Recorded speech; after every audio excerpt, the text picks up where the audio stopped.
سلام درنو لیدونکو ستړي مشي. د پاکستان له زندانونو 180 تن افغانان آزاد شول. په اسلام آباد کې د افغانستان سفارت وایي چې د پاکستان له زندانونو د ښځو او ماشومانو په ګډون 180 تن افغانان بندیان خوشي شول. افغان سفارت زیاته کړې چې دغه افغانان تېره ورځ آزاد افغانستان ته لیږدول شوي دي. دا یادونه ده چې تر دې مخکې هم په پاکستان کې سلګونه افغانان چې د دغه هیواد د سن حالت د کراچۍ ښار پولیسو له خوا د قانوني اسنادو نه لرلو په تور نیول شوي وو. د افغانستان د سفارت او ریاض هیواد د جنرال کونسلګرۍ د هلو ځلو په پایله خوشي شوي دي. بلخوا د کډوالو نړیوال سازمان ویلي چې د لیبیا په ساحلي اوبو کې د پناه غوښتونکو د یوې کښتۍ د ډوبېدو له امله لږ تر لږه 3 تنه مړه شوي دي.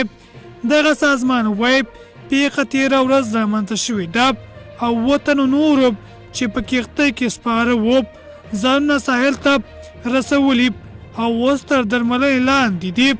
د کډوالو نړیوال سازمان په یو خبرپاڼه کې ویلي چې دا کښتۍ له بیا طرابلس ښار د قصر الخيار له ساحل څخه د اروپا په لور حرکت کړی وو.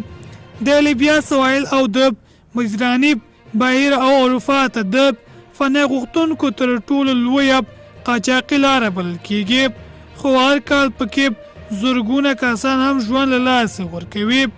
د کډوالو د سازمان د راپور په اساس له 2014 کال راهیسې د مدیترانې په بهیري کې نږدې 6,000 کسان غرق شوي دي.